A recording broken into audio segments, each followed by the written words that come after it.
আসসালামু আলাইকুম ওয়া রাহমাতুল্লাহি ওয়া বারাকাতুহু। আল্লাহ তাআলা শুকরিয়া আদায় করছি যে রব্বুল আলামিন আমাদেরকে রমাদান কারীমের মতো আরেকটা রহমত, বরকত এবং মাগফিরাতের ফলগু ধারার মধ্য দিয়ে আমাদের অতিবাহিত করার তৌফিক দিয়েছেন। আমরা সবাই বলি আলহামদুলিল্লাহ। আলহামদুলিল্লাহ, আলহামদুলিল্লাহ বলি সবাই আলহামদুলিল্লাহ, আলহামদুলিল্লাহ। আমরা আলহামদুলিল্লাহ জোরে আবার বলছি এর জন্য আব্দুল্লাহকে দেখতেছিলাম এখানে। আব্দুল্লাহ বোধহয় উপরে চলে আসছে। আব্দুল্লাহ হচ্ছে আমাদের এই ইফতার মাহফিলের পরে অ্যারেস্ট হওয়ার পরে গারদখানা প্রলং নামাজের ইমাম, লম্বা সূরা দিয়ে নামাজের ইমাম। মানে আমরা যখন জেলখানায় গারদের মধ্যে ছিলাম তখন আইসা আমাদের এক দুইজনের নাম ধরে ধরে কয়েকজন এসআই বলতেছে, এই অমুক কই রে, অমুক কই?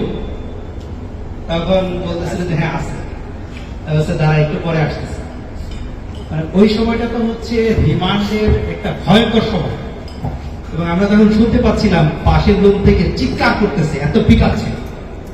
তো এখানে আমাদের বিভিন্ন বাহিনীর লোকেরাও আছে, এমন পিটাচ্ছে আমরা রুমের কি বলে ওয়ালের এই পার্ট থেকে চিৎকার শুনতে পাচ্ছি। আব্দুল্লাহকে তখন বললাম, আব্দুল্লাহ তারাবি শুরু করো। আমি জিজ্ঞেস করতেছিলাম হাফিজ কেউ আছে নাকি? হাফিজ কেউ নাই। আব্দুল্লাহকে বললাম, আব্দুল্লাহ কতদূর পর্যন্ত আছে? ও বলে যে ভাই সূরা ইয়াসিন কোরআন আমি বললাম এক সূরা দিয়ে 1 রাকাত চালাও দেখি নামাজ। তো আলহামদুলিল্লাহ এরপরে নামাজ শুরু হলো। By this time shift change হয়ে গেছে। তো আমরা যেটা বলতে চাই যে তেলাওয়াতটা আমরা লম্বা তেলাওয়াত শুরু করেছিলাম গারদখানায়, ওই তেলাওয়াতটাকে সমাজের সর্বত্র এবং আইন প্রণয়নের জায়গা পর্যন্ত নিতে চাই ইনশাআল্লাহ। আমাকে পরবর্তীতে বিপ্লব, আমার ইউনিভার্সিটি স্টুডেন্ট, এই এলাকার তখন ডিসি ছিল, বিপ্লব আমাকে দোতলায় নিয়ে রেখে জিজ্ঞেস করছিল যে এই তোরা গেলি কেন? আমার চিনে কি করতেছিল? আমি বললাম যে দেখ আমরা তো ওখানে গেছি হচ্ছে একটা নন পলিটিক্যাল প্রোগ্রাম, এখানে সমস্ত এজেন্সির লোকেরা ছিল, জিজ্ঞেস করে দেখো কি হচ্ছিল সেখানে।